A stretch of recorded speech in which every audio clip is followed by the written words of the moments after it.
Despite all the fluctuations in the numbers, the focus seems to be turning in most places to how this country is now going to be opening back up. For that, we turn it over to my colleague at home, Sue Shaw. Brian, the past 2 months, the priority has been public health, controlling a deadly disease in a pandemic. But now we're seeing that a lot of hard-hit areas of the economy are going to need help to sort of reboot as we begin to reopen America. News 8's political reporter Rick Albin talked about one of those sectors with U.S. Secretary of Transportation Elaine Chao. He joins us live from home. Rick? Susan, the Secretary says she's keenly aware of some of the transportation infrastructure needs that will be arising as we slowly, bit by bit, start to reopen as we talk about.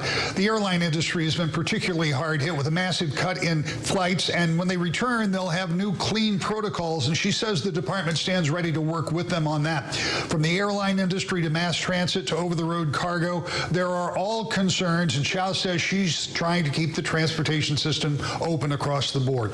I ask her about something we hear about pretty frequently in our email as well as social media, and that's what folks are concerned about who are truck drivers or CDL holders, and what do they do about keeping their license current while the Secretary of State's office is closed.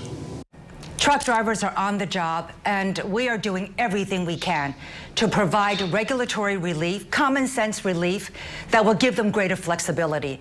So the things that are being discussed, renewal of driver's licenses, well, that can't happen because so many state DMVs are closed. So we are giving temporary waivers. For those whose driver's licenses are in danger of expiring, we have given a temporary waiver until June 30th.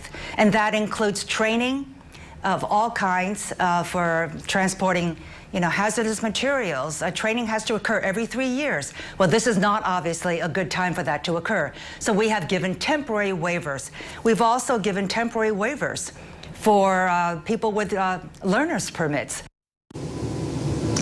The Secretary says they're doing all of this because they want to make sure they keep truckers on the road and the supply lines open. She says overall, her goal is to keep the transportation system open, operational, and safe. Live from home, Rick Albin, News 8. Hopefully some of those measures help with those supply lines. So important to so many businesses, Rick. Thank you.